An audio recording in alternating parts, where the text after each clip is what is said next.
Assalamualaikum warahmatullahi wabarakatuh. Hai semuanya, perkenalkan nama saya Andi Humaira Ramadhania.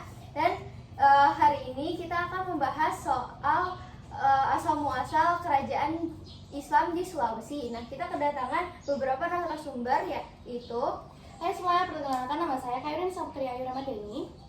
Perkenalkan, nama saya Nurul Kairunisa. Saya Farelia. Saya Danendra Wisadono. Baiklah, langsung aja kita mulai bahas asal muasalnya. Nah, jadi asal muasal kerajaan Islam di Sulawesi itu gimana sih? Nah, sebelum menjadi kerajaan Islam, kerajaan Gorontalo sering berperang dengan kerajaan Luwu, Bone, Sopeng, dan Wajo. Kerajaan Luwu yang bersekutu dengan kerajaan Wajo dapat ditaklukkan oleh kerajaan Gorontalo. Sekitar tahun 1582, kerajaan Bone, Wajo, dan Sopeng mengadakan persatuan untuk mempertahankan kemerdekaannya yang disebut Perjanjian Telung Pocok. Proses Islamisasi di Sulawesi Selatan sendiri semakin mantap dengan adanya para mubalik yang disebut Dato Talu atau tiga datuk. Nah, tiga datuk tersebut yaitu Datuk Ribandang, Datuk Ripatimang, dan Datuk Ritiro. Ketiga datuk tersebut bersaudara dan berasal dari Kolo Tengah, Minangkabau.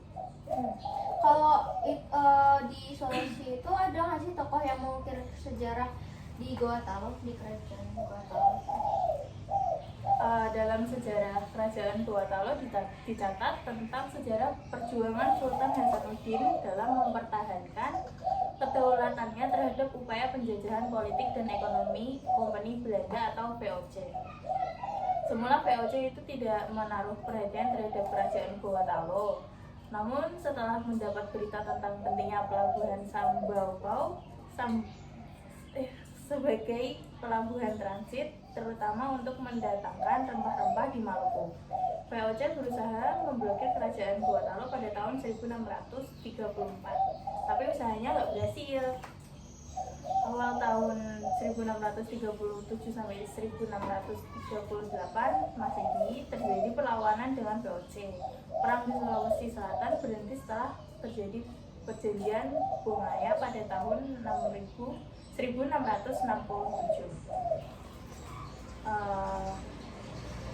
Berikut ada perjanjian isi perjanjian Bongaya. Yang pertama itu yaitu VOC memperoleh hak monopoli dagang di Makassar. Yang kedua, Belanda dapat mendirikan benteng di pusat kerajaan Makassar yang diberi nama Benteng Rotterdam.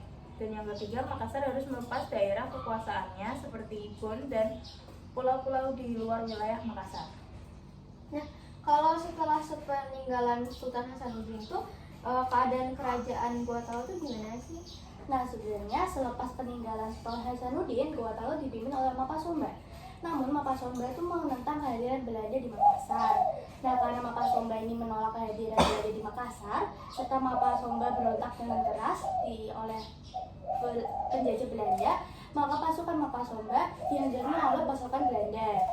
Dan juga dalam pemimpinan Mapasomba ini, kerajaan Makassar sangat mengalami kemajuan ekonomi yang terutama dalam perdagangan.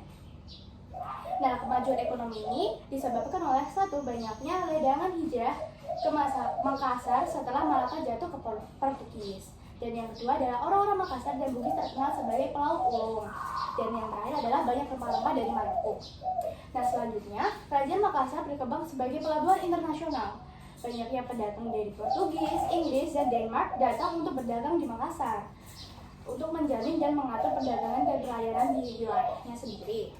Nah, kerajaan-kerajaan ini mengeluarkan undang-undang dan hukum perdagangan yang disebut Ade Awo Piloping Bakana Pabule yang dimuat dalam buku Lo Tanah Amanah Kopa.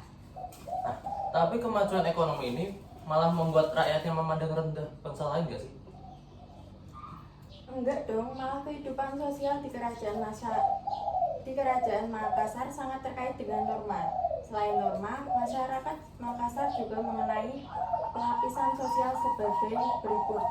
Yang pertama, lapisan atas yang merupakan golongan bangsawan dan keluarganya disebut dengan anak karung atau kaerang. Dua, rakyat kebanyakan disebut dengan Tomaradeka. 3. Masyarakat lapisan bawah, yaitu para hamba sahaya yang disebut dengan golongan atas. Tapi kerajaan Islam di Sulawesi itu nggak cuma Goa Talo tahu. Ternyata ada juga kerajaan Wajo. Nah, kerajaan Wajo itu selama tahun 1621 sampai 1679 Masehi, kerajaan Wajo diperintah sama 10 orang Matoa. Orang Matoa itu artinya raja pertama atau utama. Nah, kerajaan Wajo juga sering ngebantu kerajaan Goa Talo saat peperangan sama kerajaan Bone. Terus sebenarnya kerajaan Wajo pernah ditaklukkan sama kerajaan Bone, tapi karena didesak sama kerajaan Goa Talo, kerajaan Bone takluk.